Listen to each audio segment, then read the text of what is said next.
সভাপতি মাননীয় শিল্পমন্ত্রী মহোদয়, তার যে বক্তব্যের মাধ্যমে আমরা যেটা বুঝতে পেরেছি সেটা হলো, যদিও মিডিয়াম টার্ম ইনভেস্টমেন্ট সেটাকে মাথায় রেখে যদি এই 1832 একর জায়গার মধ্যে 450 একর এই প্রস্তাবিত রংপুর ইপিজেডের জন্য রাখা হয়, তারপরও যা বাকি থাকবে সেটারও 70% প্ল্যান্টেশন হলেও এই সুগার মিলটিকে ইনশাল্লাহ আমরা লাভজনকের দিকে নিয়ে যেতে পারবো। সেটাকে মাথায় রেখে, এবং যেহেতু এটা অন্য মিলকে এখনও খোরাক দিচ্ছে এবং এর নিজস্ব যন্ত্রপাতি আছে, মাত্র 50 থেকে 60 কোটি টাকা ব্যয় এই মিলকে পরিপূর্ণভাবে চালু করা সম্ভব। সেক্ষেত্রে শর্ট টার্ম 180 দিনের যে ফাইন্যান্সিং পরিকল্পনা তার আওতায় এনে আগামী বছর মারাইয়ের লক্ষ্যে এই বছরই সেপ্টেম্বর মাসেতে প্ল্যান্টেশন শুরু করা যায়, সে কারণে 180 দিনের আওতায় এনে এই সুগার মিল অনতি বিলম্বে চালু করার যে আশ্বাস তিনি দিয়েছেন, এই আশ্বাসের বলিয়ান হয়ে আমি আমার 32 গাইবান্ধা 4 গোবিন্দগঞ্জ আসনের সর্বস্তরের জনগণের পক্ষ থেকে এই আবেগকে ধারণ করে আমি সন্তুষ্ট হয়ে আমার এই প্রস্তাবটি আমি প্রত্যাহার করে নিচ্ছি। ধন্যবাদ মাননীয় স্পিকার। ধন্যবাদ মাননীয় সদস্য। মাননীয় সদস্যবৃন্দ, প্রস্তাব উত্থাপনকারী মাননীয় সদস্য তার প্রস্তাবটি প্রত্যাহারের ইচ্ছা ব্যক্ত করেছেন। কার্যপ্রণালী বিধির 138 বিধির 1 উপবিধি মতে প্রত্যাহারের ক্ষেত্রে সংসদের অনুমতি প্রয়োজন। আমি এখন প্রত্যাহারের প্রস্তাবটি ভোটে দিচ্ছি। সংসদের সামনে প্রশ্ন হচ্ছে, মাননীয় সংসদ সদস্য মোহাম্মদ শামীম কায়সার গাইবান্ধা 4 কর্তৃক উত্থাপিত সিদ্ধান্ত প্রস্তাব নম্বর 1, সংসদের অভিমত এই যে রংপুর সুগার মিল লিমিটেড পুনরায় চালু করা হোক শীর্ষক প্রস্তাবটি প্রত্যাহার করা হোক। যারা এই প্রস্তাবের পক্ষে আছেন তারা হাঁ বলুন। যারা এই প্রস্তাবের বিপক্ষে আছেন তারা না বলুন। আমার মনে হয় হাঁ জয়যুক্ত হয়েছে, হাঁ জয়যুক্ত হয়েছে, হাঁ জয়যুক্ত হয়েছে। অতএব সিদ্ধান্ত প্রস্তাবটি প্রত্যাহিত হলো।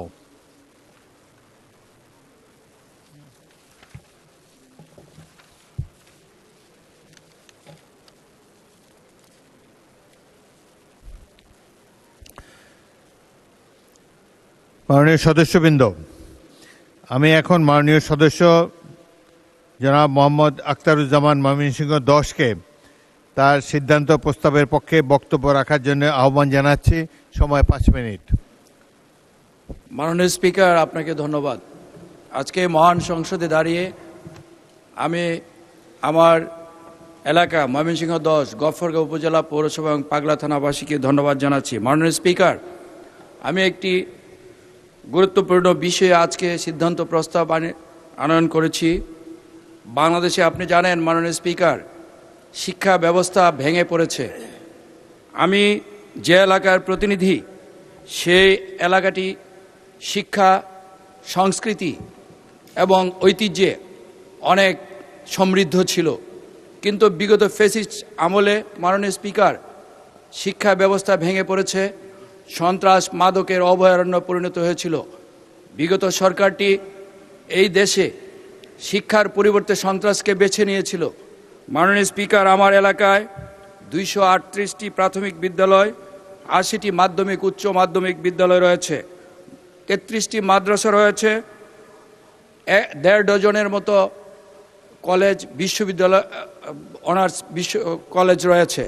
কিন্তু মাননীয় স্পিকার, আমি যে অঞ্চলের প্রতিনিধিত্ব করি সেটি আমার যেরকম ময়মনসিংহের শেষ প্রান্ত, ঢাকার শেষ প্রান্ত, গাজীপুর জেলার পাশাপাশি কিশোরগঞ্জ জেলারও শেষ প্রান্ত, 3টি জেলার মধ্যখানে আমি অবস্থিত মাননীয় স্পিকার।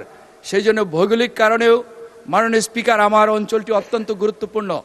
এই অঞ্চলে যদি একটি বিশ্ববিদ্যালয়, বিজ্ঞান, বর্তমান সরকার মাননীয় প্রধানমন্ত্রী জনাব তারেক রহমান দেশ গড়ার যে মহাপরিকল্পনা নিয়েছেন, উনি সেই দেশ গড়ার মহাপরিকল্পনার অংশ হিসেবে আমাকে ওই এলাকার প্রতিনিধি হিসেবে ওনার টিমের সদস্য হিসেবে নির্বাচিত করেছেন। সেজন্য আমি মাননীয় প্রধানমন্ত্রীকে ধন্যবাদ জানাচ্ছি। আমার বিষয় যে গফরগাঁও অত্যন্ত শিল্প, সাহিত্য, শিক্ষায় অত্যন্ত সমৃদ্ধ এলাকা, এই এলাকাটি এখন পিছিয়ে পড়েছে। এই এলাকায় যদি একটি বিজ্ঞান এবং প্রযুক্তি বিশ্ববিদ্যালয় স্থাপন করা যায়, শুধু ময়মনসিংহ না, ঢাকার যেহেতু শেষ প্রান্ত, ঢাকা গাজীপুর জেলার শেষ প্রান্ত ঢাকা বিভাগের, তেমনি কিশোরগঞ্জ জেলারও শেষে এবং ময়মনসিংহ জেলা, তিনটি জেলার মধ্যস্থলে আমি অবস্থিত। সুতরাং এইখানে যদি একটি বিশ্ববিদ্যালয় স্থাপন করা যায় তাহলে অত্যন্ত সেই বিশ্ববিদ্যালয়টিতে আমাদের সেই অবহেলিত জনপদের মানুষ যেমনি ছাত্ররা যেরকম লেখাপড়া করতে পারবে, দূর দূরান্তে যেতে হবে না, ঠিক তেমনি পার্শ্ববর্তী জেলাগুলোরও যারা আমাদের ছাত্রছাত্রীরা আছে তারাও সেখানে পড়াশোনা করে ভবিষ্যতে এই দেশ গড়ার আমাদের মাননীয় প্রধানমন্ত্রীর যে মহাপরিকল্পনা সেই পরিকল্পনা বাস্তবায়িত হবে এবং তারা এই দেশ গঠনে ভূমিকা রাখতে পারবেন। মাননীয় স্পিকার, আমরা দ্ব্যর্থহীনভাবে বলতে চাই, আমরা এই মাননীয় প্রধানমন্ত্রী জনাব তারেক রহমানের নেতৃত্বে কলমের কালি শুকানোর আগে মানুষের প্রত্যাশার চেয়ে বেশি অনেক কাজ করেছেন। উনি ইতিমধ্যে ফ্যামিলি কার্ড বিতরণ করেছেন, আগামী বৈশাখে কৃষক কার্ড বিতরণ করবেন, খাল খনন করবেন। দেশ সংস্কার করতে হলে আমরা বিশ্ববিখ্যাত মনীষীর কথা শুনেছি যে আমাকে একজন শিক্ষিত মা দাও, তোমাকে আমি একটি শিক্ষিত জাতি দিব। আমরা যদি শিক্ষা ব্যবস্থাটাকে যদি ঢেলে সাজাতে না পারি, আমরা যদি উচ্চশিক্ষায় আমাদের সন্তানেরা যদি শিক্ষিত না হতে পারে তাহলে আমাদের এই দেশ গড়ার পরিকল্পনা বাস্তবায়ন হবে না। মাননীয় স্পিকার, আমি আমার এলাকায় যে বিজ্ঞান এবং প্রযুক্তি বিশ্ববিদ্যালয় হোক, পাবলিক বিশ্ববিদ্যালয় হোক, একটি বিশ্ববিদ্যালয় স্থাপন আমাকে যিনি আবিষ্কার করেছিলেন আমাদের মাননীয় আপসীন দেশনেত্রী দেশমাতা বেগম খালেদা জিয়া, যিনি আজকে আমি এই সংসদে এসেছি, উনি 2013 সালে একদিন আমাকে গুলশান অফিসে বলেছিলেন তুমি ওখানে কাজ করো। মাননীয় স্পিকার, যে আজকে মহান নেত্রী আমাদের মধ্য থেকে হারিয়ে গেছেন, আজকে এখানে যিনি সংসদ নেতা হওয়ার কথা ছিল আজকে উনি আমাদের মধ্যে নেই। আমি ওনার আত্মার মাগফিরাত কামনা করছি। পাশাপাশি আমাদের মাননীয় সাবেক প্রধানমন্ত্রী বেগম খালেদা জিয়ার নামে আমার এইখানে বিশ্ববিদ্যালয় স্থাপনের এই মহান সংসদে আপনার মাধ্যমে মাননীয় প্রধানমন্ত্রী সহ এই সংসদকে প্রস্তাব করছি। আরেকটি প্রস্তাবনা আছে, হয় মাননীয় প্রধানমন্ত্রী বেগম খালেদা, আমার এলাকাটি ভাষা শহীদ আব্দুল জব্বারের স্মৃতি বিজড়িত এলাকা, ব্রিটিশ বিরোধী আন্দোলনে ভূমিকা রাখা মাওলানা শামসুল হুদা পাঁচবাগী সাহেবের এলাকা, আমি এই এলাকাটিকে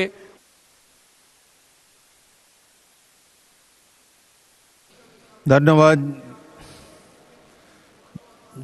মাননীয় সদস্য। এই সিদ্ধান্ত প্রস্তাবের উপর 10 জন মাননীয় সদস্য সংশোধনী দিয়েছেন। আমি এখন তাদেরকে নিজ নিজ সংশোধনী উত্থাপন এবং সংশোধনীর উপরে সংক্ষিপ্ত বক্তব্য রাখার জন্য আহ্বান জানাচ্ছি। প্রথমেই জনাব এস.এম. জাহাঙ্গীর হোসেন, ঢাকা 18। আপনার সময় 1 মিনিট। মাননীয় স্পিকার, আপনাকে ধন্যবাদ।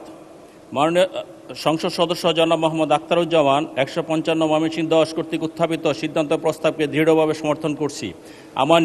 মাননীয় স্পিকার, আমার নির্বাচনী এলাকা ঢাকা 18 একটি ঘনবসতি ও দ্রুত বর্ধনশীল এবং কৌশলগতভাবে গুরুত্বপূর্ণ এলাকা। এখানে মধ্যবিত্ত ও নিম্ন মধ্যবিত্ত পরিবার অসংখ্য মেধাবী শিক্ষার্থী বসবাস করছে, কিন্তু দুঃখজনক হলো সত্য, এই বিপুল জনগোষ্ঠীর জন্য একটি পূর্ণাঙ্গ পাবলিক বিশ্ববিদ্যালয় নেই।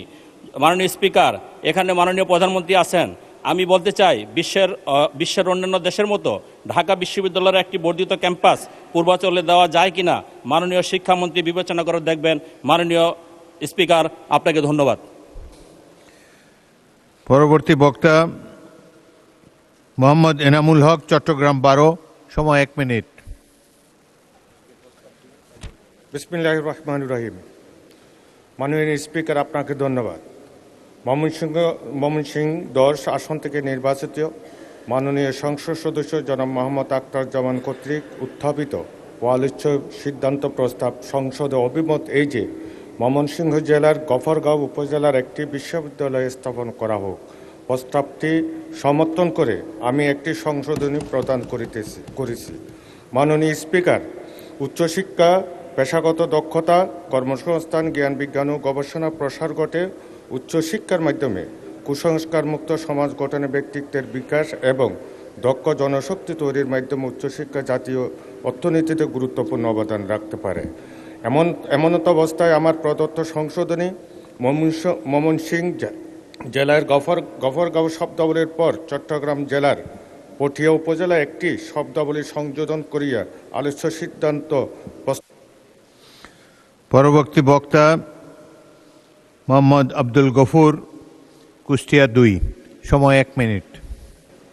মাননীয় স্পিকার, আপনাকে ধন্যবাদ। আমি ধন্যবাদ জানাই মাননীয় সংসদ সদস্য জনাব মোহাম্মদ আখতারুজ্জামান ময়মনসিংহ 10কে সিদ্ধান্ত প্রস্তাবটি উত্থাপন করার জন্য। মাননীয় স্পিকার, আমার মিরপুর কুষ্টিয়া 76 কুষ্টিয়া 2 মিরপুর ভেড়ামারা আসনের মিরপুর একটি পরীক্ষা খামার আছে, কৃষি পরীক্ষা খামার। এই খামারে যথেষ্ট পরিমাণ একটি কৃষি কলেজ প্রস্তুত করার জন্য, তৈরি করার জন্য জমি আছে, প্রায় 100 বিঘা জমি আছে। আমি প্রস্তাব করছি সেই কৃষি খামারে একটি কৃষি কলেজ স্থাপন করার জন্য মাননীয় সংশ্লিষ্ট কৃষি মন্ত্রীর দৃষ্টি আকর্ষণ করছি। ধন্যবাদ মাননীয় স্পিকার। পরবর্তী বক্তা জনাব সরওয়ার জামাল নিজাম, চট্টগ্রাম 13, সময় 1 মিনিট। মাননীয় স্পিকার, আপনাকে ধন্যবাদ। মাননীয় স্পিকার, আমার নির্বাচনী এলাকা আনোয়ারা কর্ণফুলী, চট্টগ্রাম শহরের দক্ষিণে, অত্যন্ত শিল্পোন্নত এলাকা এবং এই এলাকায় অনেক লোকের বসবাস। এবং বিগত দিনে দেশনেত্রী বেগম খালেদা জিয়ার সময় আমরা একটা হাসপাতাল তৈরি করেছিলাম 30 শয্যা বিশিষ্ট। পরবর্তীকালে সেটাকে আমরা আমাদের ডক্টর মোশাররফ হোসেন সাহেব যখন স্বাস্থ্যমন্ত্রী ছিল তখন উনি 50 শয্যায় উন্নীত করে দিয়েছিলেন। এখন এত বেশি জনসংখ্যার মধ্যে এটা সংকুলন হয় না, এটাকে আমি 100 শয্যা বিশিষ্ট হাসপাতাল করার জন্য প্রস্তাব উত্থাপন করছি। সাথে সাথে আমার আরেকটা উপজেলা আছে কর্ণফুলী। আপনারা জানেন যেহেতু কর্ণফুলীর অববাহিকে অবস্থিত, এটাতে অনেক শিল্প কারখানা, অনেক লোকের সমাগম, কিন্তু ওখানে কোনো হাসপাতাল নাই।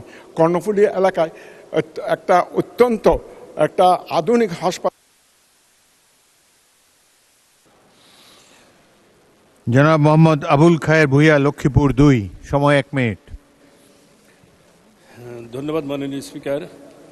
আমি ময়মনসিংহ জেলার গফরগাঁও উপজেলা বিশ্ববিদ্যালয় স্থাপনের এই প্রস্তাব আমি সমর্থন করছি, আখতারুজ্জামানের ময়মনসিংহ 10-এর।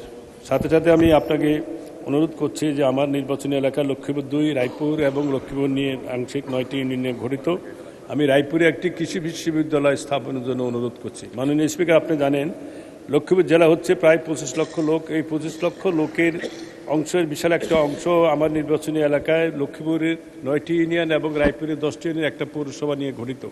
এটা মেঘনা নদীর অববাহিকে বিশাল একটা অংশ এবং আমাদের এই অঞ্চলের সন্তানেরা ভবিষ্যৎ যারা প্রজন্ম হবে তাদের লেখাপড়ার সুবিধার্থে যেহেতু আমরা এগ্রিকালচারের উপর আমরা ডিপেন্ড বেশি করি, এখানে একটা কৃষি বিশ্ববিদ্যালয় স্থাপন করলে আমি মনে করি ভবিষ্যৎ বাংলাদেশ আমরা যেটা আমাদের নেতা তারেক রহমান, আজকে মাননীয় প্রধানমন্ত্রী যিনি দায়িত্বে আছেন, আমরা এটা বাস্তবায়ন ক্ষেত্রে আমাদের সুবিধা হবে, আমাদের বিশাল জনগোষ্ঠীও সেখানে কর্মসংস্থানের ব্যবস্থা। জনাব GM নজরুল ইসলাম, সাতক্ষীরা 4, অনুপস্থিত। জনাব মোহাম্মদ আব্দুল আলিম, বাগেরহাট 4। মাননীয় স্পিকার, আপনাকে ধন্যবাদ। আমি জনাব মোহাম্মদ আখতারুজ্জামান ময়মনসিংহ 10 কর্তৃক উত্থাপিত সিদ্ধান্ত প্রস্তাবটিকে অকুণ্ঠ সমর্থন করছি। পাশাপাশি এই প্রস্তাবের সাথে একটি সংশোধন এনে আমি গফরগাঁও এবং বাগেরহাট জেলায় একটি বিশ্ববিদ্যালয় স্থাপন করা হোক এ প্রস্তাব উত্থাপন করছি। মাননীয় স্পিকার, আপনাকে ধন্যবাদ।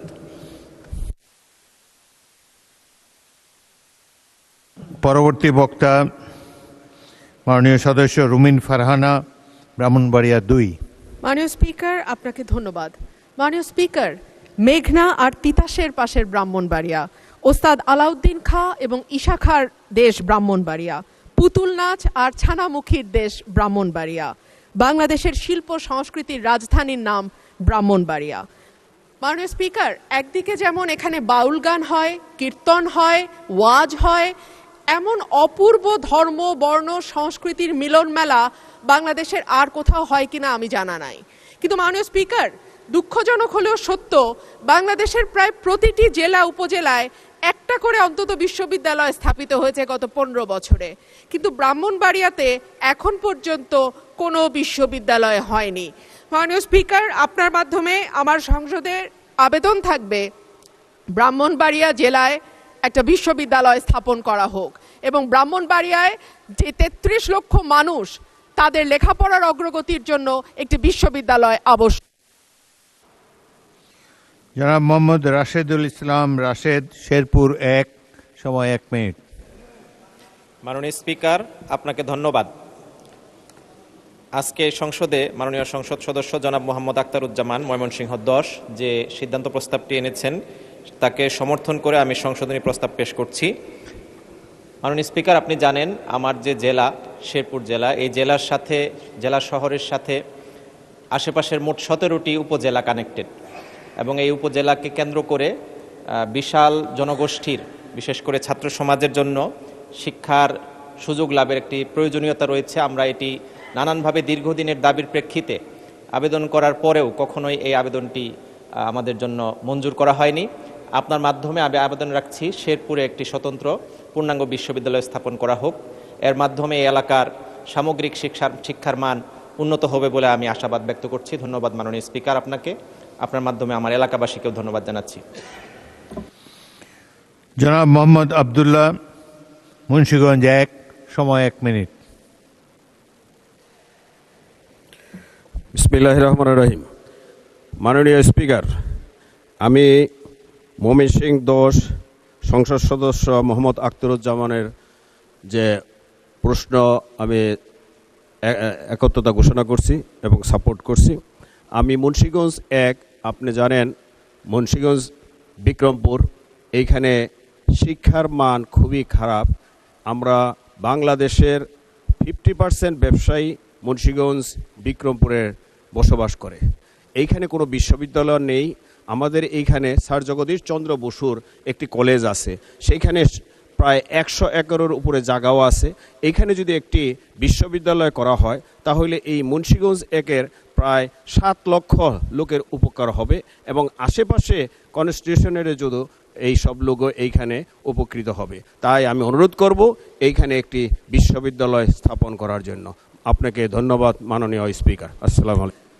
মাননীয় সদস্যবৃন্দ, আমি এখন মূল সিদ্ধান্ত প্রস্তাব এবং তার উপর আনিত সংশোধনীগুলোর উপর মাননীয় শিক্ষামন্ত্রী জনাব আ.ন.ম এহসানুল হক মিলনকে তার বক্তব্য রাখার জন্য আহ্বান জানাচ্ছি। মাননীয় শিক্ষামন্ত্রী। বিসমিল্লাহির রহমানির রহিম। মাননীয় স্পিকার, মাননীয় সংসদ সদস্য কর্তৃক আয়োজিত এই বিশ্ববিদ্যালয় স্থাপনের যে প্রস্তাবটি এসছে, এটি অত্যন্ত গুরুত্বপূর্ণ প্রস্তাব। সেই সাথে আমি দেখেছি আরও 9 জন মাননীয় সংসদ সদস্য এর সমর্থনে, কেউ কৃষি বিশ্ববিদ্যালয়, কেউ কৃষি কলেজ এবং কেউ বা পূর্ণাঙ্গ বিশ্ববিদ্যালয়ের জন্য আবেদন করেছেন।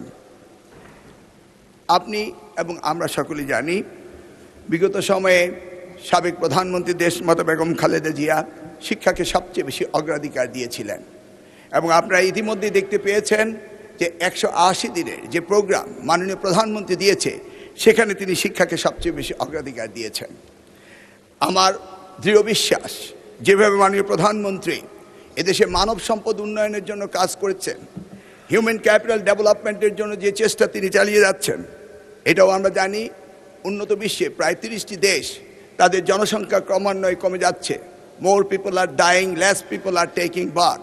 ইন দিস রেসপেক্ট মাননীয় প্রধানমন্ত্রী তিনি শিক্ষাকে গুরুত্ব দিয়ে সবচেয়ে বেশি গুরুত্ব দিয়েছেন কারিগরি শিক্ষাকে।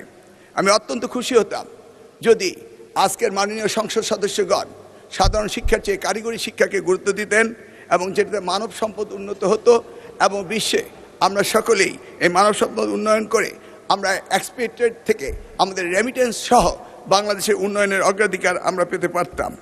সেই জায়গাটি থেকে আমি আহ্বান জানাবো যে আপনারা আগামী দিনে স্ব এলাকায় কারিগরি শিক্ষার উপর গুরুত্ব দিয়ে আপনার প্রস্তাব আনবেন।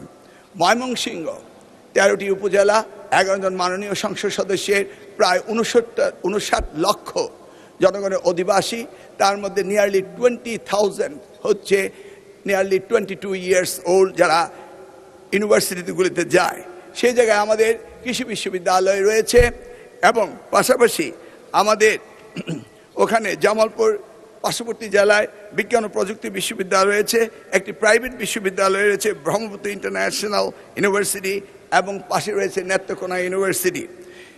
গফরগাঁও থেকে ময়মনসিংহের দূরত্ব মাত্র 52 কিলোমিটার। অপরদিকে ত্রিশালে একটি কবি নজরুল ইসলাম বিশ্ববিদ্যালয় রয়েছে, গফরগাঁও থেকে সেই বিশ্ববিদ্যালয়টির দূরত্ব মাত্র 20 কিলোমিটার।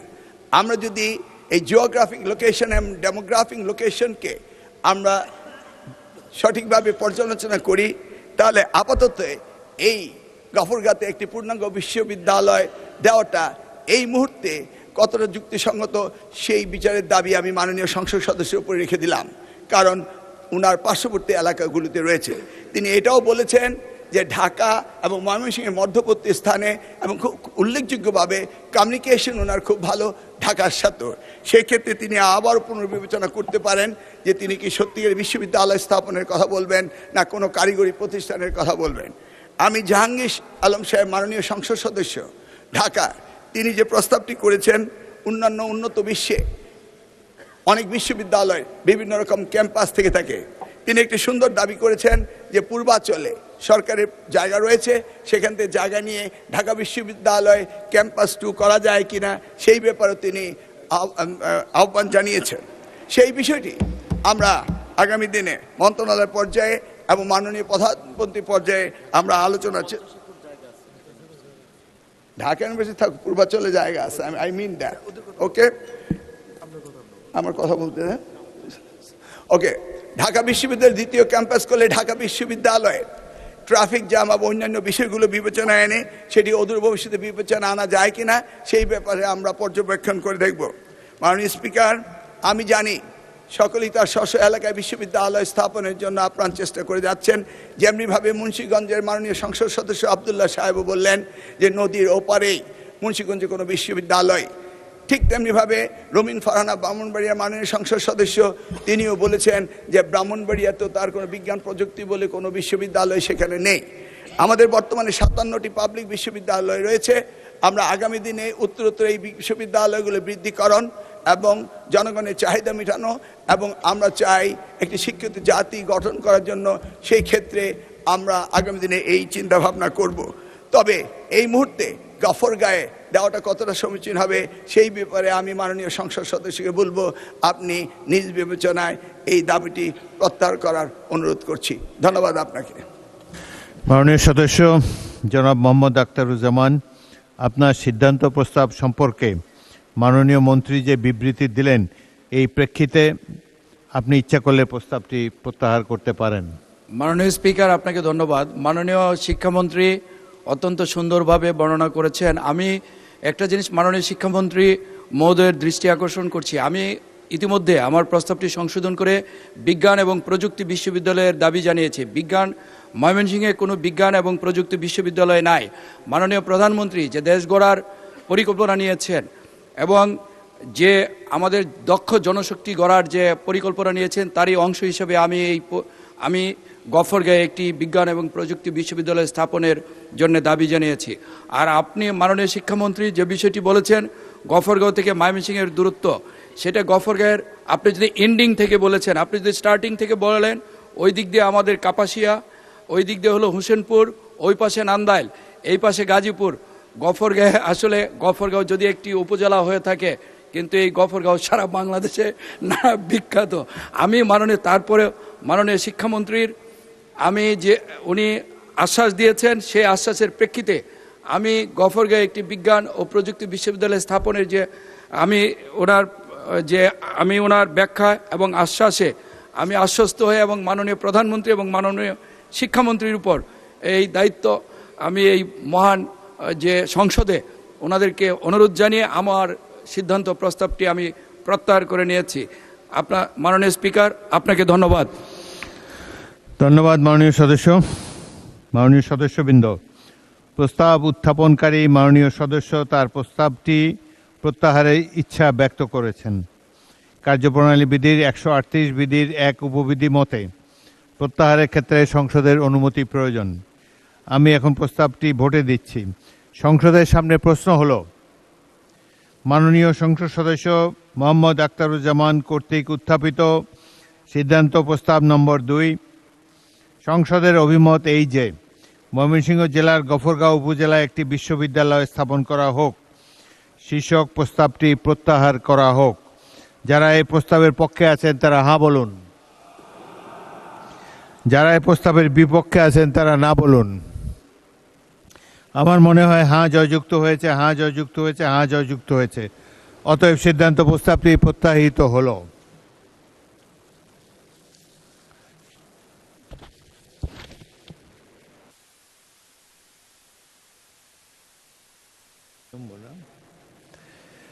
আমি এখন মাননীয় সদস্য জয়নাল আবদিন ফেনী 2 কে তার সিদ্ধান্ত প্রস্তাবের পক্ষে বক্তব্য রাখার জন্য আহ্বান জানাচ্ছি।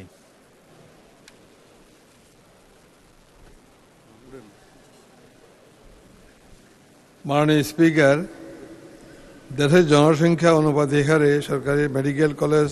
আপনার সময় 5 মিনিট। 5 মিনিট। হ্যাঁ, এই প্রতিষ্ঠান গঠন করা অত্যন্ত জরুরি।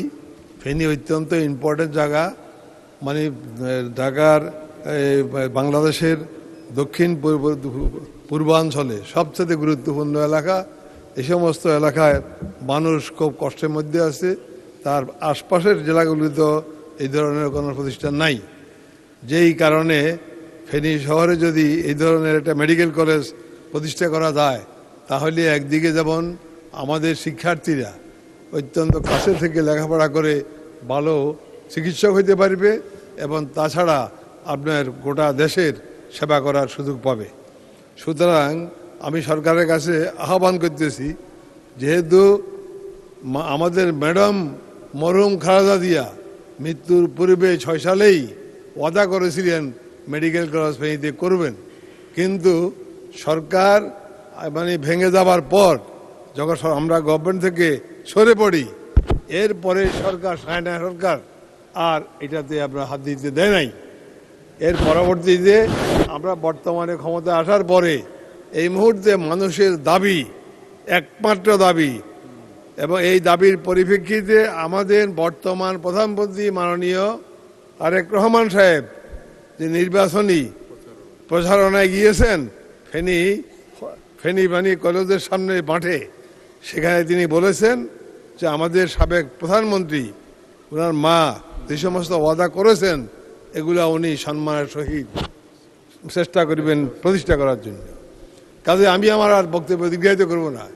একদিকে ফেনীর মানুষ, আমাদের গোটা দল, ম্যাডাম খালেদা জিয়া এবং আমাদের বর্তমান প্রধানমন্ত্রী সবাই যেহেতু ঐক্যমত, আমি আমার বক্তব্যতা না বাড়িয়ে অবিলম্বে অন্তপক্ষে এই দেশের দক্ষিণ পূর্বাঞ্চলে এই যে মেডিকেল কলেজ প্রতিষ্ঠা করি, অন্তপক্ষে আমরা 2 জন প্রধানমন্ত্রী সহ আমাদের সমস্ত মানুষদেরকে সম্মানে ভূষিত করা হোক। মাননীয় স্পিকার, মানুষ আপনাকে ধন্যবাদ। মানুষ আপনাদেরকে দোয়া করবেন এবং এই প্রতিষ্ঠার সাথে সাথেই দেখবেন যে একটা গণজোয়ার এসে যাবে। এই জন্য আমি আমার বক্তব্য এখানেই শেষ করছি আপনার অনুরোধে। আমি আমার বক্তব্য বাড়াবো না। আশা করি এইটা প্রতিষ্ঠা আমরা দেখতে পাবো। এটার মানে নিশ্চিত প্রতিষ্ঠার ব্যবস্থা করবেন সহসাই, এটাই হলো আমাদের প্রত্যাশা, ফেনীর মানুষের জনগণের প্রত্যাশা। খোদা হাফেজ। ধন্যবাদ মাননীয় সদস্য। মাননীয় সদস্যবৃন্দ, এই সিদ্ধান্ত প্রস্তাবের উপর 10 জন মাননীয় সদস্য সংশোধনী দিয়েছেন। আমি এখন তাদেরকে নিজ নিজ সংশোধনী উত্থাপন এবং সংশোধনীর উপর সংক্ষিপ্ত বক্তব্য রাখার জন্য আহ্বান জানাচ্ছি। প্রথমে SM জাহাঙ্গীর হোসেন, ঢাকা 18। মাননীয় স্পিকার, আপনাকে ধন্যবাদ। মাননীয় স্পিকার, সময় 1 মিনিট। সংসদ সদস্য জনাব জয়নাল আবদিন 266 ফেনী 2 কর্তৃক উত্থাপিত সিদ্ধান্ত প্রস্তাবকে দৃঢ়ভাবে সমর্থন করছি। আমার নির্বাচনী এলাকা ঢাকা 18 অন্তর্গত দক্ষিণাঞ্চল সহ আশেপাশে এলাকায় বিপুল জনসংখ্যক বসবাস করছে, কিন্তু দুঃখজনকভাবে এই এলাকায় একটি পূর্ণাঙ্গ হাসপাতালের অভাব রয়েছে। স্থানীয় জনগণের জরুরি চিকিৎসা সেবা পেতে হলে অনেক দূরে হাসপাতালে যেতে হয়, যা সময় ও ব্যয় সাপেক্ষ, অনেক ক্ষেত্রে জীবন ঝুঁকির কারণ হয়ে দাঁড়ায়। বিশেষ করে জরুরি রোগী মা ও শিশুদের জন্য এই পরিস্থিতি অত্যন্ত উদ্বেগজনক। মাননীয় স্পিকার, ঢাকা 18 সনের দক্ষিণখান এলাকায় স্থানীয় জনগণের জরুরি চিকিৎসা সেবা ও নিশ্চিত করার লক্ষ্যে একটি আধুনিক মেডিকেল কলেজ ও সংযুক্ত হাসপাতাল প্রতিষ্ঠার প্রয়োজনীয় কার্যক্রম গ্রহণ করা হোক। আপনাকে ধন্যবাদ মাননীয় স্পিকার। জনাব মোহাম্মদ এনামুল হক, চট্টগ্রাম 12। যারা যারা বক্তব্য রাখবেন সবাই সময় 1 মিনিট। বিসমিল্লাহির রহমানির রহিম। মাননীয় স্পিকার, আপনাকে ধন্যবাদ। ফেনীতে 2 আসন থেকে নির্বাচিত মাননীয় সংসদ সদস্য জয়নাল আবেদিন কর্তৃক উত্থাপিত আলোচ্য সিদ্ধান্ত প্রস্তাব ফেনী জেলা সদরে একটি মেডিকেল কলেজ প্রতিষ্ঠা করা হোক, প্রস্তাবটি সমর্থন করে আমি একটি সংশোধনী প্রদান করেছি। মাননীয় স্পিকার, প্রতিটি মানুষ মানসম্মত স্বাস্থ্য সেবা নিশ্চিত করা গণতান্ত্রিক রাষ্ট্রে সরকারের আইনগত দায়বদ্ধতা রয়েছে। এই দায়বদ্ধতা পূর্ণাঙ্গ বাস্তবায়ন করতে হলে আরও নতুন নতুন মেডিকেল কলেজ প্রতিষ্ঠার মাধ্যমে নতুন নতুন চিকিৎসক তৈরি সহ স্বাস্থ্য সেবার সুযোগ বৃদ্ধি করা হয়। এমন অবস্থায় আলোচ্য সিদ্ধান্ত প্রস্তাবটি ফেনী জেলা সদরের শব্দাবলীর পর চট্টগ্রাম জেলার সাবেক মহকুমা জনাব মোহাম্মদ আব্দুল গফুর, কুষ্টিয়া 2। বিসমুল্লাহির রহমানির রহিম। ধন্যবাদ মাননীয় স্পিকার, আপনাকে আমি ধন্যবাদ জানাই। মাননীয় সংসদ সদস্য জনাব জয়নুল আবেদিন 266 ফেনী 2-কে সিদ্ধান্ত প্রস্তাবটি উত্থাপন করার জন্য। সম্মানিত সদস্য যে প্রস্তাব রেখেছেন মাননীয় স্পিকার, আমি তার সাথে পূর্ণাঙ্গভাবে একমত পোষণ করে আমি আমার সংশোধনী প্রস্তাবটি যেটা করেছি সেটা আমার 76 কুষ্টিয়া 2 মিরপুর ভেড়ামারা 2টা উপজেলা স্বাস্থ্য কমপ্লেক্স আছে, সেখানে পর্যাপ্ত পরিমাণ জনবল কাঠামো যেটা থাকার দরকার সেটা নেই, এবং সেখানে হাসপাতালের অবস্থা এতই করুণ যে সেখানে ন্যূনতম যে পরিচ্ছন্ন কর্মী থাকার কথা সেটাও নেই। সেই জন্য আমি জনবল কাঠামো যা আছে আপাতত বিদ্যমান তার পরিপূর্ণ বাস্তবায়ন চাই, এবং সেই সাথে আমার মূল প্রস্তাব যে সংসদ। জনাব সরওয়ার জামাল নিজাম, চট্টগ্রাম 13। রহিম। মাননীয় স্পিকার, আপনাকে ধন্যবাদ। মাননীয় স্পিকার, আমার নির্বাচনী এলাকা আনোয়ারা কর্ণফুলী এবং চট্টগ্রাম শহরের দক্ষিণ পাশে প্রবেশমুখী এই 2টা উপজেলা। এই উপজেলা শিল্পে অত্যন্ত সমৃদ্ধশালী এবং শিল্প এলাকা বলে এখানে অনেক লোকের বসবাস আছে, কিন্তু কর্ণফুলী থানায় একটা কোনো হসপিটাল বা কোনো একটা চিকিৎসা কেন্দ্র নাই। আমার নেত্রী দেশনেত্রী বেগম খালেদা জিয়ার সময় আমরা একটা জায়গা করে দিয়েছিলাম প্রায় 200 শয্যার একটা হসপিটাল করার জন্য, কিন্তু গত স্বৈরাচারী সরকারের সময় ওখানে কোনো উন্নয়ন হয় নাই। এই একটা হসপিটাল তো দূরের কথা, একটা ক্লিনিকও স্থাপিত হয় নাই। এখন আমার অনুরোধ হবে মাননীয় স্বাস্থ্যমন্ত্রীর কাছে, এই শিল্প উন্নত এলাকায় জনমানুষের, বিশেষ করে মহিলাদের যে সেবা শুশ্রূষার জন্য কোনো একটা অসুস্থ হলে তারা দৌড়ে হয়তো চট্টগ্রাম শহরে মেডিকেল কলেজে যেতে হয়, যেখানে সংকুলন হয় না, জায়গার সংকুলন নাই, কিন্তু এই অত্র এলাকা। আবুল খায়ের ভূঁইয়া, লক্ষ্মীপুর 2। স্পিকার, আপনাকে ধন্যবাদ। আমি ফেনী 2 আসনের সংসদ সদস্যর সাথে যে প্রস্তাব তার সাথে একমত। পাশাপাশি আমার নিজ জেলা লক্ষ্মীপুর একটি মেডিকেল কলেজ স্থাপনের জন্য আপনার নিকট আমি 2-1টি বক্তব্য শেষ করতে চাই।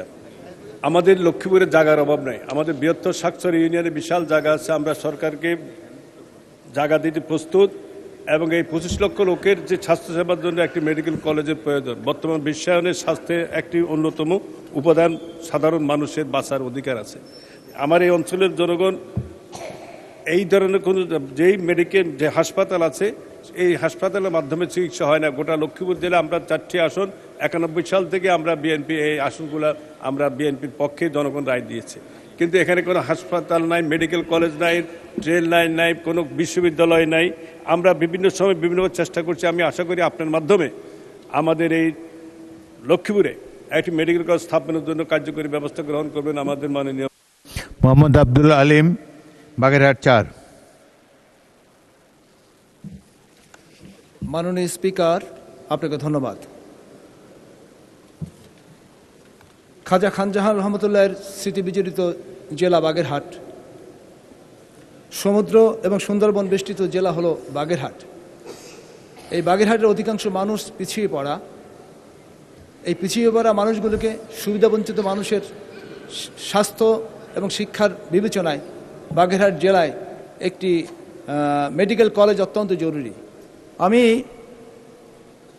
মাননীয় সংসদ সদস্য জনাব জয়নাল আবিদিন 266 ফেনী 2-এর উত্থাপিত সিদ্ধান্ত প্রস্তাবটিকে সমর্থন করছি, পাশাপাশি সংশোধনী দিয়েছি। আমার সংশোধনী হলো ফেনী জেলার পরে, ফেনী জেলা সদরের পরে বাগেরহাট জেলায় একটি মেডিকেল কলেজ প্রতিষ্ঠিত করা হোক। এই প্রস্তাবটি আমি মহান সংসদে আপনার মাধ্যমে উত্থাপন করছি। আপনাকে ধন্যবাদ মাননীয় স্পিকার। রুমিন ফারহানা, ব্রাহ্মণবাড়িয়া 2। মাননীয় স্পিকার, আপনাকে ধন্যবাদ। মাননীয় স্পিকার, আমি প্রস্তাবটি সমর্থন করছি এবং আমার যে সংশোধনী সেটা আমি এখানে উত্থাপন করছি। মাননীয় স্পিকার, আমাদের ব্রাহ্মণবাড়িয়ায় 33 লাখ মানুষের বাস, 9টি উপজেলা এবং 6টি সংসদীয় আসন আছে। এখানে একটি মেডিকেল কলেজ আছে বটে, কিন্তু সেটির মানের ব্যাপারে মাননীয় স্পিকার অনেক রকম প্রশ্ন আছে এবং সেই মেডিকেল কলেজের সঙ্গে যে হাসপাতালটি যুক্ত সেটি 400 শয্যা বিশিষ্ট। 33 লক্ষ মানুষ যেই জেলায় বাস করে মাননীয় স্পিকার, সেখানে 400 শয্যা নিতান্তই অপ্রতুল এবং এখানে নিয়মিত ডাক্তার পাওয়া, নিয়মিত ওষুধ পাওয়া, চিকিৎসা সেবা পাওয়া মানুষের জন্য অনেক সময় কঠিন হয়ে যায় এবং যেহেতু 9টি উপজেলা নিয়ে গঠিত মাননীয় স্পিকার, সেজন্য অনেক সময় দেখা যায় দূরবর্তী অঞ্চলের মানুষ যারা, তাদের পক্ষে হাসপাতালে এসে সব সময় চিকিৎসা নেওয়া মুশকিল হয়ে যায়। তো এই সকল দিক বিবেচনা করে হাসপাতালটির মান উন্নয়নের জন্য এবং কি করে এই হাসপাতালটিকে আরও বেশি সেবা। মোহাম্মদ রাশেদুল ইসলাম রাশেদ, শেরপুর 1। মাননীয় স্পিকার, আপনাকে ধন্যবাদ জানাচ্ছি। আপনার মাধ্যমে সিদ্ধান্ত প্রস্তাব 3 এনেছেন মাননীয় সংসদ সদস্য ফেনী 2। এই প্রস্তাবের সাথে সমর্থন করে সংশোধনী প্রস্তাব নিয়ে আসছি। আমার সংসদীয় আসন শেরপুর 1, শেরপুর জেলা সদরে আমি একটি মেডিকেল কলেজ স্থাপনের জন্য আবেদন রাখছি। বিশেষ করে আমার এলাকাটি একেবারেই পিছিয়ে পড়া একটি জনপদ। আপনি জানেন মাননীয় স্পিকার, এই এলাকায় মানুষ যেমনিভাবে দরিদ্র সীমার নিচে বসবাস করছে, ঠিক একইভাবে শিক্ষা খাতে একেবারেই খুব নাজুক পরিস্থিতি। এই পরিস্থিতিতে আমরা মনে করছি যে আমাদের শেরপুরে যদি একটি মেডিকেল কলেজ স্থাপন করা হয়, যা দীর্ঘদিনের দাবি, এবং এই দাবি যদি পূরণ করা হয় তাহলে এই এলাকার মানুষের সামগ্রিক স্বাস্থ্যসেবা একটি বিরাট বড় ভূমিকা রাখবে ইনশাআল্লাহ। সেই সাথে আমি বলবো যে শেরপুর জেলায় যে হসপিটালটি রয়েছে, সেই হসপিটালটিতে বিগত দীর্ঘদিন যাবৎ ডাক্তার সংকট লেগেই রয়েছে। এই সংকট মোকাবেলায়ও মেডিকেল কলেজ একটি গুরুত্বপূর্ণ ভূমিকা রাখবে। প্রায় 15 লক্ষ মানুষের শেরপুর জেলায় আমরা এই মেডিকেল কলেজ স্থাপনে আপনার সহযোগিতা চাচ্ছি। ধন্যবাদ মাননীয় স্পিকার। জনাব মোহাম্মদ আবদুল্লাহ, মুন্সিগঞ্জ 1। মাননীয় স্পিকার, আপনাকে ধন্যবাদ। মাননীয় সংসদ সদস্যর প্রস্তাব আমি সমর্থন করলাম এবং আপনি জানেন মুন্সিগঞ্জ তথা ঢাকার খুব সন্নিকটে আমার মুন্সিগঞ্জ 1 আসন, একদিকে ধলেশ্বরী নদী আর একদিকে পদ্মা নদীর মাঝখানে। আপনিও এইখান দিয়ে যাতায়াত করেন মাননীয় স্পিকার। আমি আশা করব এই ঢাকার নিকটে থাকা অবস্থায় আমরা মেডিকেল তথা স্বাস্থ্যের জন্য খুবই গুরুত্বপূর্ণ এলাকা মনে করি। তাই আমি মাননীয় প্রধানমন্ত্রীর দৃষ্টি আকর্ষণ করছি, যদি এই এলাকায় একটি হসপিটাল স্থাপন করা হয়, শুধু মুন্সিগঞ্জ না মাননীয় স্পিকার, তথা এই ফরিদপুর, খুলনা এমনকি বরিশালেরও উপকার হবে। তাই আমি আশা করব মাননীয় মিনিস্টার যদি এইখানে একটি হসপিটাল স্থাপন করেন তাহলে বিশেষভাবে মুন্সিগঞ্জ। মাননীয় সদস্যবৃন্দ, আমি এখন মূল সিদ্ধান্ত প্রস্তাব এবং তার উপর আনিত সংশোধনীগুলোর উপর মাননীয় স্বাস্থ্য ও পরিবার কল্যাণ মন্ত্রী জনাব সরদার মোহাম্মদ সাখাওয়াত হোসেনকে তার বক্তব্য রাখার জন্য আহ্বান জানাচ্ছি। মাননীয় স্বাস্থ্য ও পরিবার কল্যাণ মন্ত্রী। বিসমিল্লাহির রহমানির রহিম। জনাব স্পিকার, আপনার মাধ্যমে আমি মাননীয় সংসদ সদস্য জনাব জয়নাল আবেদিন মহোদয়কে ফেনী জেলা সদরে একটি মেডিকেল কলেজ প্রতিষ্ঠা করার প্রস্তাব উত্থাপন করার জন্য আন্তরিক ধন্যবাদ জানাচ্ছি। মাননীয় স্পিকার, বর্তমান সরকার স্বাস্থ্যসেবা এবং মানসম্মত চিকিৎসা নিশ্চিতের লক্ষ্যে বদ্ধপরিকর এবং প্রাণপণ চেষ্টা করে যাচ্ছে।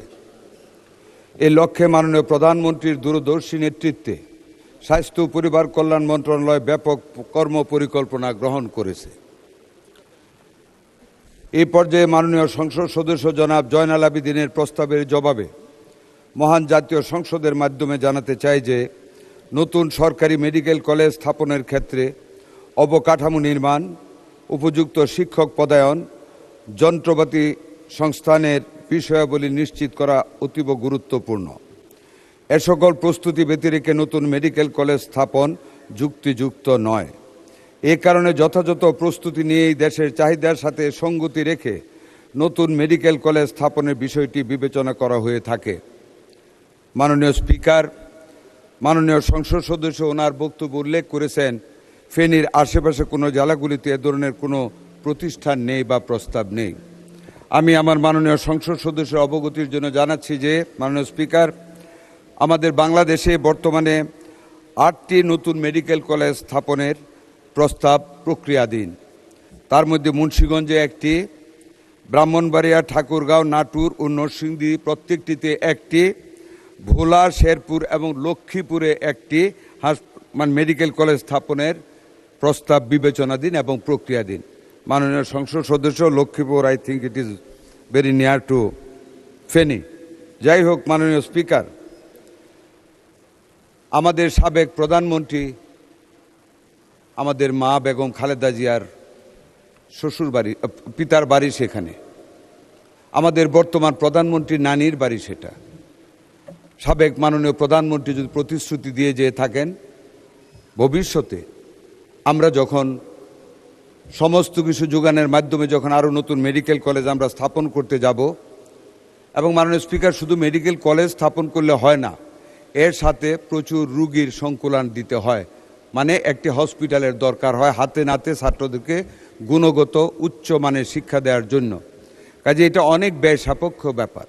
8টি হসপিটাল যেগুলি প্রস্তাবাধীন এবং প্রক্রিয়াধীন, 8টি মেডিকেল কলেজের কার্য সমাপ্তির মধ্যপথে অথবা শেষে আমরা নতুনভাবে আমাদের সরকার, মাননীয় প্রধানমন্ত্রী যখন সিদ্ধান্ত নেবেন, অবশ্যই মাননীয় প্রধানমন্ত্রীর নানির বাড়ি এবং সাবেক প্রধানমন্ত্রীর পিতার বাড়ি এবং বর্তমান সংসদ সদস্যের অত্যন্ত আবেগঘন যে প্রস্তাব আমরা বিবেচনা করব। আমি আমার এই বক্তব্যের প্রেক্ষিতে মাননীয় সংসদ সদস্যকে আমি ভবিষ্যতে এটাকে আমরা বিবেচনা করব এই আশ্বাস দিয়ে এই প্রস্তাবটিকে প্রত্যাহার করার জন্য সবিনয় অনুরোধ জানাচ্ছি। মাননীয় স্পিকার, আপনাকে অনেক অনেক ধন্যবাদ। মাননীয় সদস্য জনাব জয়নুল আবেদিন, আপনার সিদ্ধান্ত প্রস্তাব সম্পর্কে মাননীয় মন্ত্রী যে বিবৃতি দিলেন তার প্রেক্ষিতে আপনি ইচ্ছা করলে প্রস্তাবটি প্রত্যাহার করতে পারেন।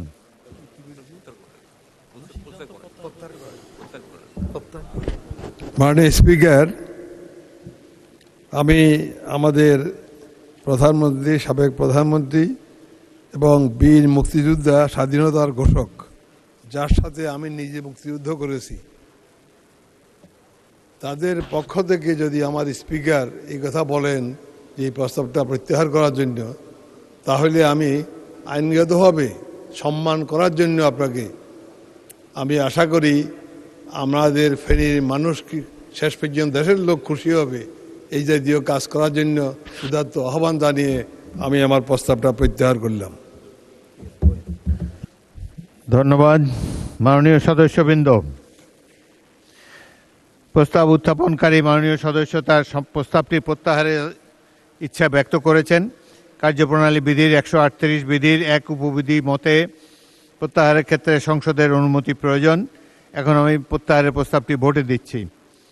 সংসদের সামনে প্রশ্ন হলো, মাননীয় সদস্য জনাব জয়নুল আবেদিন কর্তৃক উত্থাপিত সিদ্ধান্ত প্রস্তাব নম্বর 3, সংসদের অভিমত এই যে ফেনী জেলা সদরে একটি মেডিকেল কলেজ প্রতিষ্ঠা করা হোক, শীর্ষক প্রস্তাবটি প্রত্যাহার করা হোক। যারা এই প্রস্তাবের পক্ষে আছেন তারা হ্যাঁ বলুন। যারা এই প্রস্তাবের বিপক্ষে আছেন তারা না বলুন।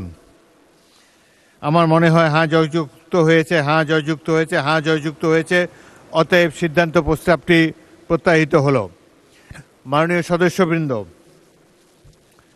প্রস্তাব নম্বর 4 এবং প্রস্তাব নম্বর, আজ 5টি প্রস্তাব পাওয়া গিয়েছিল, তার মধ্যে 3টি বিবেচিত হয়েছে। জনাব আজহারুল ইসলাম মান্নান নারায়ণগঞ্জ 3 এবং জনাব মাজেদুর রহমান গাইবান্ধা 1, এই দুজন মাননীয় সদস্যের প্রস্তাবটি আজ বিবেচনা করা গেল না। প্রস্তাবগুলো উত্থাপিত হলো এবং এই দুটি প্রস্তাবের উপরে পরবর্তী দিবসে, বেসরকারি সদস্য দিবসে আলোচনা অনুষ্ঠিত হবে।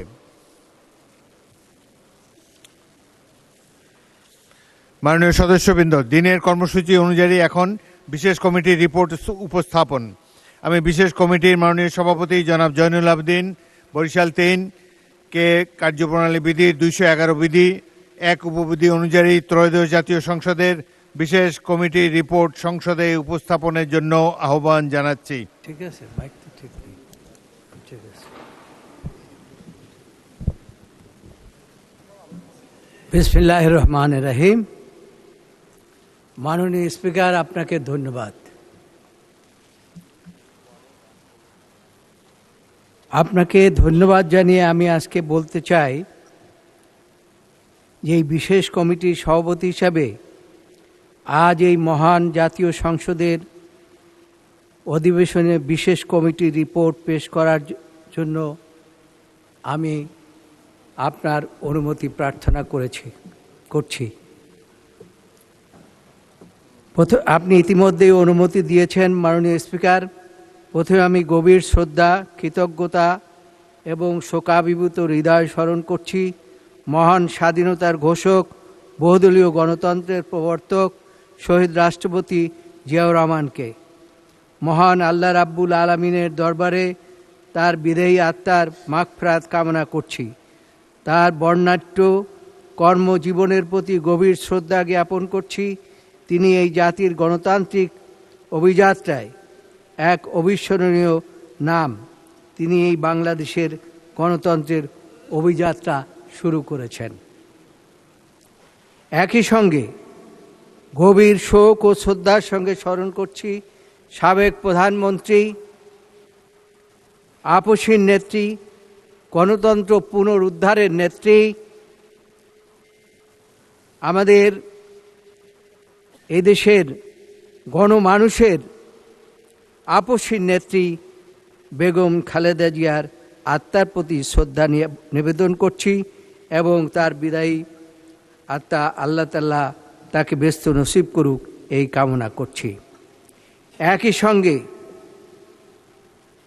আমি এই মহান জাতীয় সংসদে আন্তরিক ধন্যবাদ এবং গভীর কৃতজ্ঞতা জ্ঞাপন করছি মাননীয় প্রধানমন্ত্রী, সংসদ নেতা, আমাদের দলের সম্মানিত চেয়ারম্যান জনাব তারেক রহমানের প্রতি, যাহার দূরদর্শী নেতৃত্ব, গণতন্ত্রের প্রতি অঙ্গীকার, রাষ্ট্রীয় সংস্কার চিন্তা এবং জনগণের প্রতি দায়বদ্ধতা আমাদের সংসদীয় কার্যক্রমকে নতুন গতি এবং নতুন উচ্চতায় উন্নীত করেছে।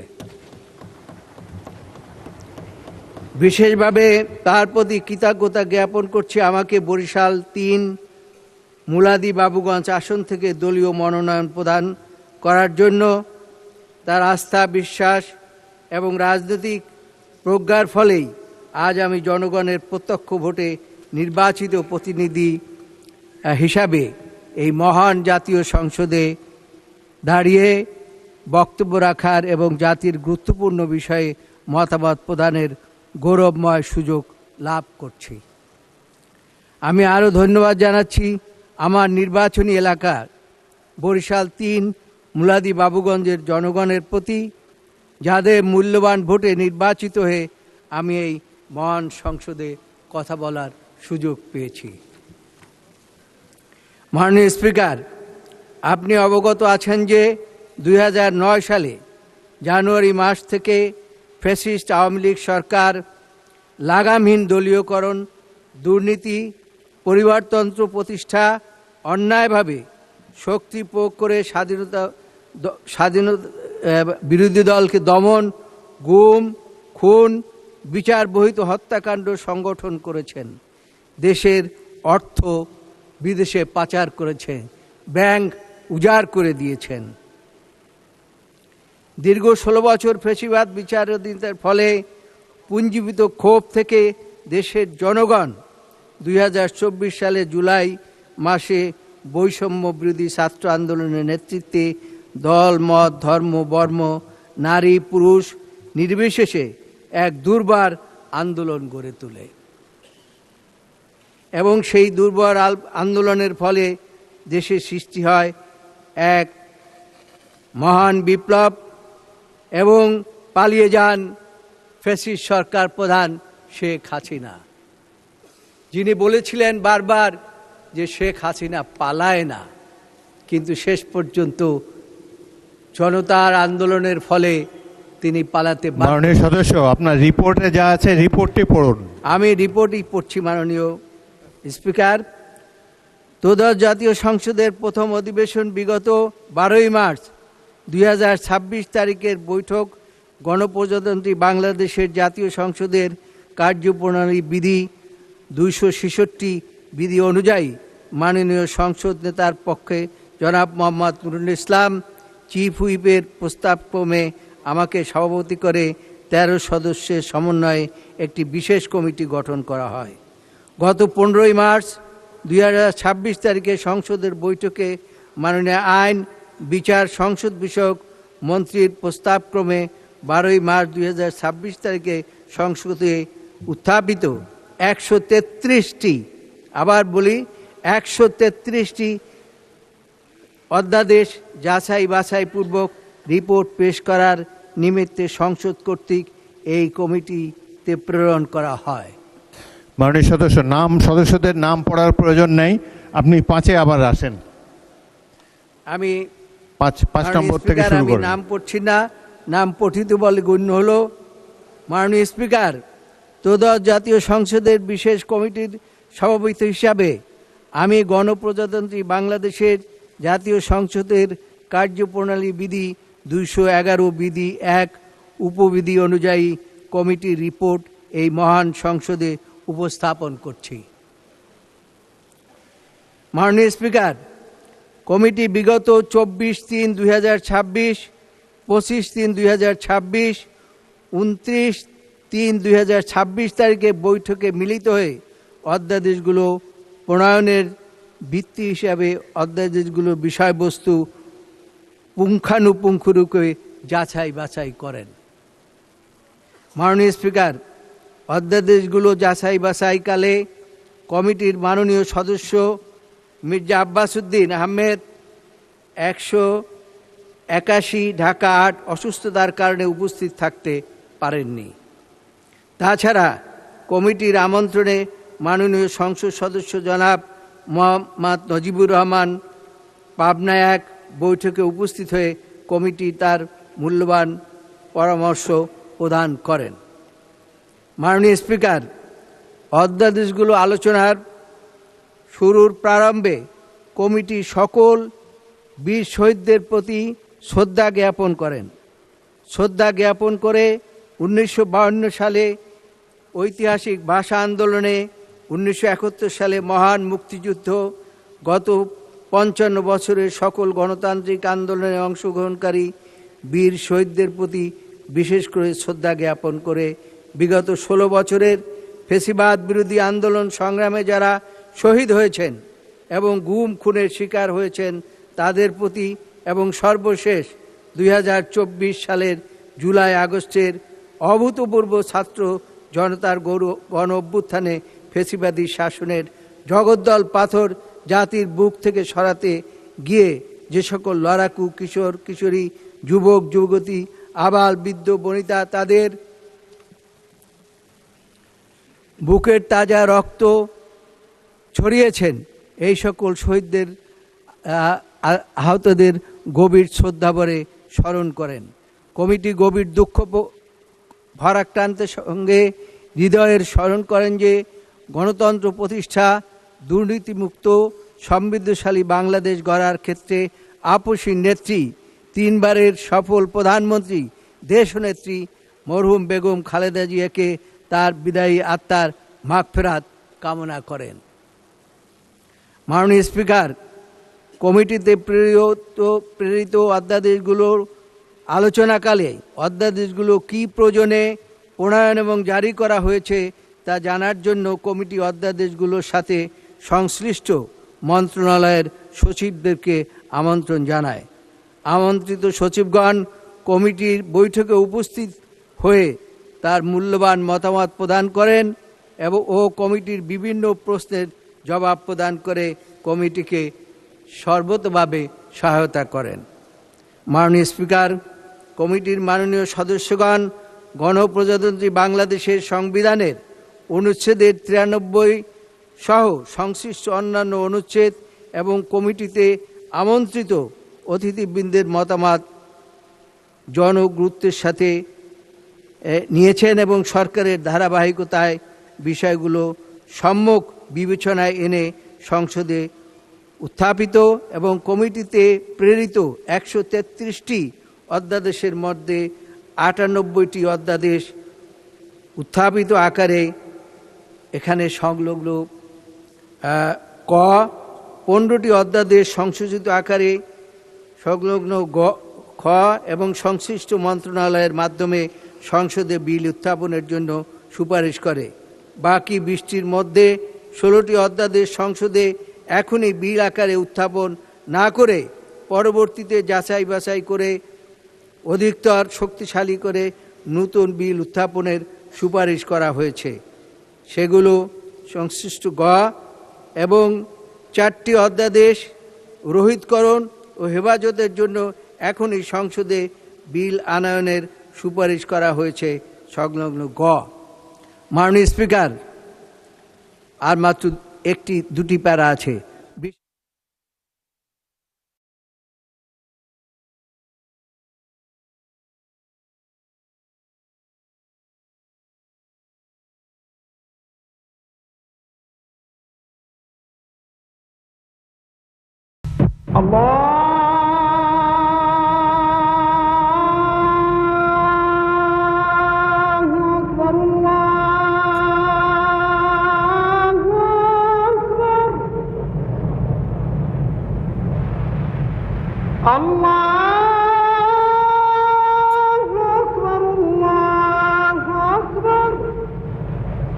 أشهد أن لا إله إلا الله أشهد أن لا إله إلا الله أشهد أن محمدا رسول الله أشهد أن محمدا رسول الله حي على الصلاة حي على الصلاة حي على الفلاح حي على الفلاح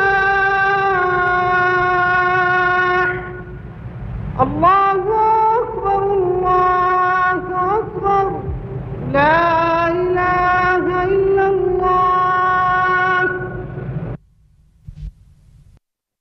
اللهم رب هذه الدعوة التامة والصلاة القائمة آت محمدا الوسيلة والفضيلة والدرجة الرفيعة وابعثه مقاما محمودا الذي وعدته وارزقنا شفاعته يوم القيامة إنك لا تخلف الميعاد.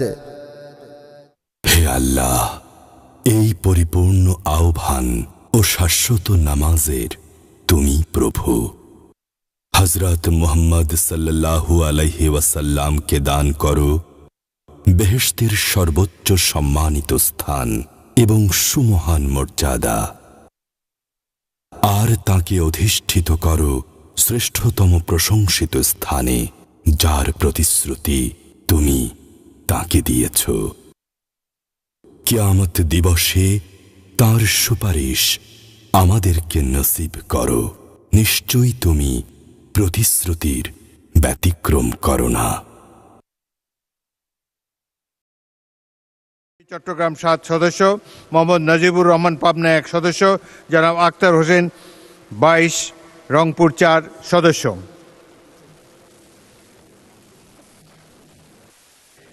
মাননীয় চিফ হুইপ। মাননীয় স্পিকার, সংসদে 133টি অধ্যাদেশের উপরে আজকে রিপোর্ট পেশ করেছেন আমাদের মাননীয় সদস্য এবং কমিটির সভাপতি জনাব জয়নালাবদিন সাহেব।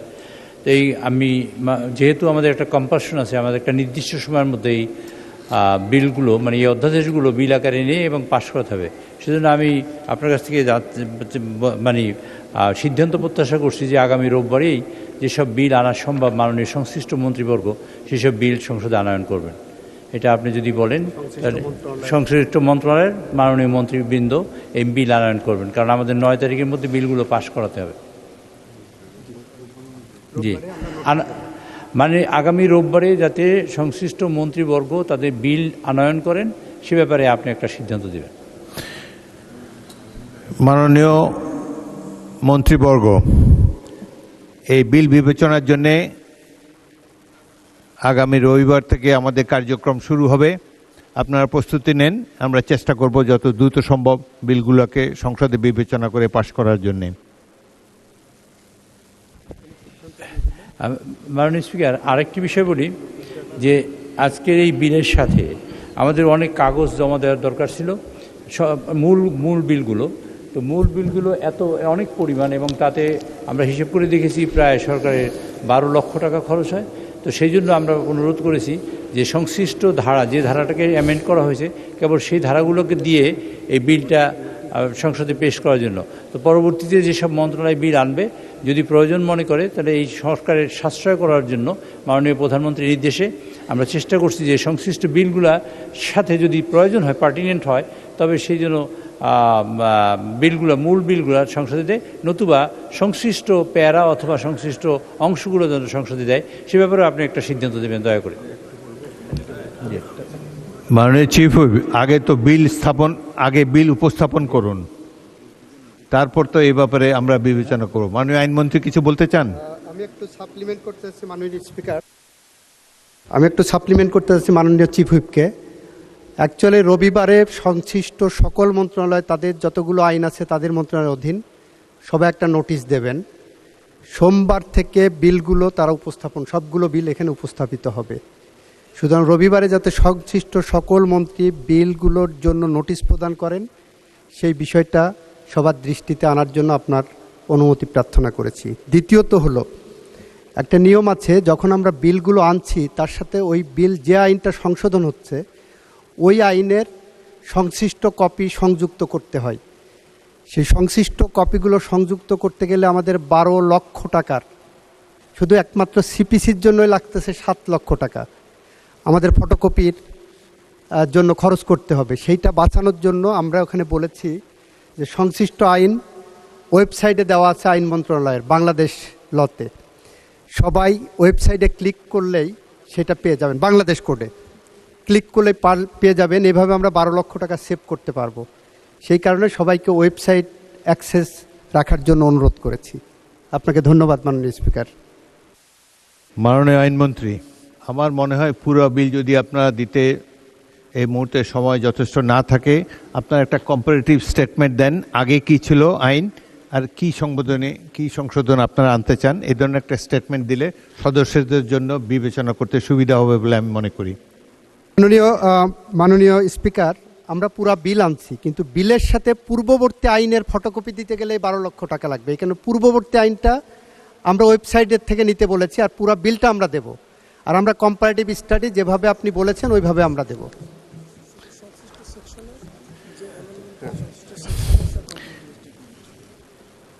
মাননীয় স্বরাষ্ট্রমন্ত্রী।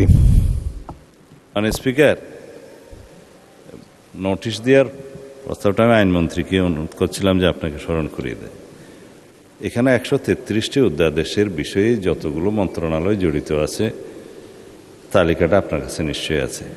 সব মন্ত্রণালয় লেজিসলেটিভ ড্রাফটিং উইনে এখনো পর্যন্ত বিলগুলো জমা দেয় নাই, আইনমন্ত্রী ভালো জান।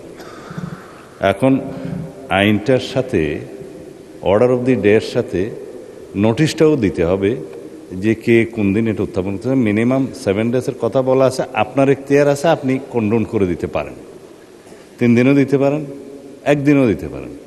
অবিলম্বে বিবেচনার জন্য গৃহীত হওয়া সেটা একই দিনেও হতে পারে, সেটা আপনি দিতে পারেন। কিন্তু আমার মনে হয় না যে রবিবারে সব মন্ত্রণালয়গুলো নোটিশ সহ বিল উত্থাপন করতে পারবে। তো যে যখনই নোটিশটা দিবে আপনি একটু দয়া করে সময়ের বিবেচনা, যেহেতু আমাদের 9 তারিখের ভিতরে ফয়সলা করতে হবে, সেই জন্য নোটিশ প্রাপ্তির পরে আপনি সময়টা আপনার বিবেচনায় 1 দিন অথবা 2 দিন এভাবে বিবেচনা করলে তখন ভালো হবে। তাহলে রবিবারটা রেস্ট্রিক্টেড রইল না, কারণ টাইম কন্ডোন করার এখতিয়ার আপনার নোটিশ প্রাপ্তির পরে। ধন্যবাদ মাননীয় স্পিকার। মাননীয় স্বরাষ্ট্রমন্ত্রী, টাইম নিশ্চয়ই আমি কন্ডোন করে দিতে পারবো, কিন্তু এটা তো আপনাদের ইন্টারনাল ব্যাপার। মন্ত্রিসভা চিফ হুইপ এবং হুইপবৃন্দ, মন্ত্রীরা আপনারা একসাথে বসে যাতে বিলগুলো 9 তারিখের আগে উপস্থাপিত হয় সেটার জন্য আপনারা প্রয়োজন উদ্যোগ নেবেন। বিল আপনারা সরবরাহ না করলে তো জাতীয় সংসদ এটার উপরে কার্যক্রম শুরু করতে পারবে না। মাননীয় সদস্য, এখন এটা নিরসন করে নেই। আপনারা 9 তারিখে সাবমিট করেন বিল, পুরনো বিল দেওয়ার প্রয়োজন নাই যেটা আইনমন্ত্রী বলেছেন, কিন্তু রেলিভেন্ট পোর্শন কি অ্যামেন্ডমেন্ট সেটা একটা স্টেটমেন্ট আপনারা দেবেন। তারপরে সময় আমি কন্ডোন করে দেব যাতে দ্রুত এটা বিবেচনা করা যায়, এবং বাকি যা ইন্টারনাল এক্সারসাইজ আপনাদের মন্ত্রিসভা সেটা আপনারা করেন। আইনমন্ত্রী বলবেন।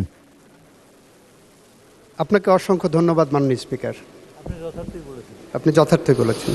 ধন্যবাদ। দিনের কার্যসূচি অনুসারে মহামান্য রাষ্ট্রপতির ভাষণ সম্পর্কে আনিত ধন্যবাদ প্রস্তাবের উপর আলোচনা স্থগিত রাখা হলো।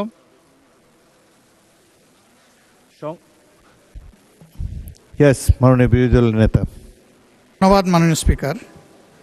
এখানে শুধু প্রস্তাবনাটা এসেছে, কিন্তু অরিজিনাল বিল কি ছিল সেটা এই মুহূর্তে আমাদের সামনে নাই। যদি অরিজিনাল বিলটা না থাকে তাহলে চেঞ্জটা কি আসলো সেই কম্প্যারিজন তো আমরা করতে পারবো না। বলা হয়েছে যে ওয়েবসাইট ওপেন থাকবে ডাউনলোড করে এটা নেওয়ার জন্য, ওখানেও তো খরচ হবে, জারি খরচ হবে। সুতরাং এই যুক্তিতে না গিয়ে আমাদের জন্য সহজ করে দেওয়া হোক, অরিজিনাল বিলটা থাকুক, আর কি গৃহীত হলো সেটা তো আর আছে এখানে আমরা মিলিয়ে নেব। তা না হলে আমাদের জন্য জটিলতা তৈরি হবে বলে আমার মনে হয়। আপনাকে ধন্যবাদ। যেই ধারায় সংশোধনী আনা হয়েছে তার সাথে মূল আইন না দিলেও মূল আইনের সংশ্লিষ্ট ধারার সাথে কি পরিবর্তন সেটা আপনাদেরকে ক্লিয়ারলি একটা স্টেটমেন্টের মধ্যে দেওয়া হবে, উপস্থাপিত হোক। তারপর যদি আপনাদের বুঝতে অসুবিধা হয়, আমরা সবাই আইনমন্ত্রী আছে, আরও অনেক বিজ্ঞ মন্ত্রীবর্গ সদস্যবর্গ আছে, আমরা will settle it in this house of the people. ধন্যবাদ। আমি মহামান্য রাষ্ট্রপতির ভাষণ সম্পর্কে আনিত ধন্যবাদ প্রস্তাবের উপর আলোচনা স্থগিত রাখা হলো। মাননীয় সদস্যবৃন্দ, সংসদের বৈঠক আগামী 5ই এপ্রিল 2026 22শে চৈত্র 1432 রোজ রবিবার বিকাল 3:30 পর্যন্ত মুলতবি করা হলো। আপনাদের সহযোগিতার জন্য আন্তরিক ধন্যবাদ। বাংলাদেশ জিন্দাবাদ।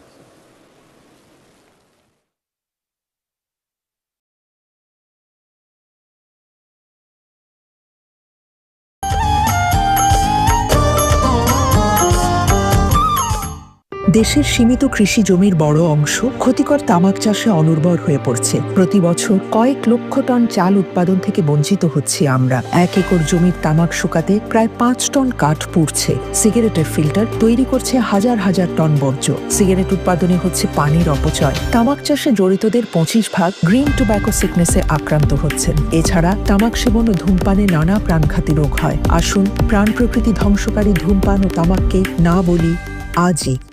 দেশের সীমিত কৃষি জমির বড় অংশ ক্ষতিকর তামাক চাষে অনুর্বর হয়ে পড়ছে। প্রতি বছর কয়েক লক্ষ টন চাল উৎপাদন থেকে বঞ্চিত হচ্ছি আমরা। 1 একর জমির তামাক শুকাতে প্রায় 5 টন কাঠ পুড়ছে। সিগারেটের ফিল্টার তৈরি করছে হাজার হাজার টন বর্জ্য। সিগারেট উৎপাদনে হচ্ছে পানির অপচয়। তামাক চাষে জড়িতদের 25% গ্রিন টোব্যাকো সিকনেসে আক্রান্ত হচ্ছেন। এছাড়া তামাক সেবন ও ধূমপানে নানা প্রাণঘাতী রোগ হয়। আসুন প্রাণ প্রকৃতি ধ্বংসকারী ধূমপান ও তামাককে না বলি আজই।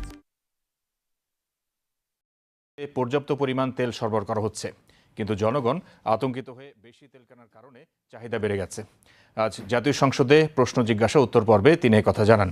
এর আগে স্পিকার মেজর অবসরপ্রাপ্ত হাফিজউদ্দিন আহমেদ বীর বিক্রমের সভাপতিত্বে সংসদের বৈঠক শুরু হয়। প্রধানমন্ত্রী তারেক রহমান এ সময় উপস্থিত ছিলেন।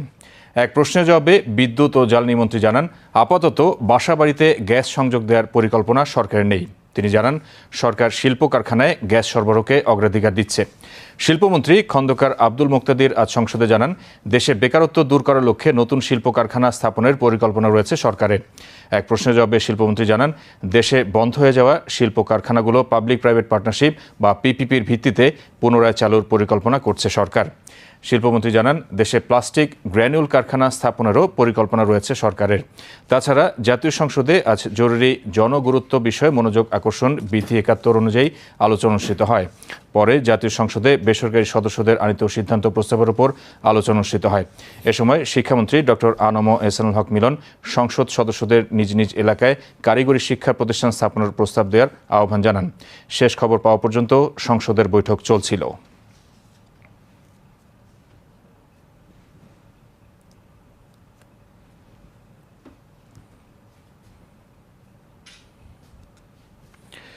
কৃষি, সার এবং বিদ্যুৎ উৎপাদনে চাহিদা অনুযায়ী অগ্রাধিকার ভিত্তিতে জ্বালানি সরবরাহ করা হবে বলে জানিয়েছে সরকার। আজ দুপুরে সচিবালয়ে নিয়মিত সংবাদ সম্মেলনে জ্বালানি ও খনিজ সম্পদ মন্ত্রণালয়ের মুখপাত্র মনির হোসেন চৌধুরী কথা জানান। গত ৩ মার্চ থেকে ১ এপ্রিল পর্যন্ত সারা দেশে অভিযান চালিয়ে ৩,৭২,০০০ লিটার জ্বালানি তেল উদ্ধার করা হয়েছে উল্লেখ করে তিনি জানান, দেশে জ্বালানি তেলের কোনো সংকট নেই, তবে আতঙ্কিত হয়ে জ্বালানি তেল কেনা এখনও বন্ধ হয়নি বলেও উল্লেখ করেন তিনি।